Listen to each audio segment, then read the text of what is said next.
Hey everyone, Chef Anthony here at Dawn's Appliances. Today I'm going to talk about true convection or multi-cook convection. It's basically just two different variations of pure European convection.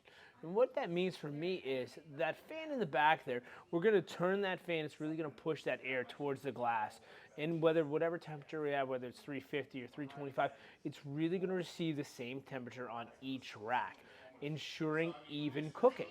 So that means bottom rack to top rack are all the same temperature. This helps, multi-cook in, 3 trays of cookies, or if you're doing a bunch of pies, you're doing some precise baking, or if you're just doing a lot in this oven, this will do rolls, kind of your casseroles, your dinner, kind of everything all at once, so in the back of your mind that every rack is the same temperature. So it really ensures, browning from edge to edge and the most even cook in your oven. If you're new to the convection world, true convection or multi-cook is kind of going to be your best friend because it's the most even heat from left to right, and it's really going to ensure your product comes out A+ every time.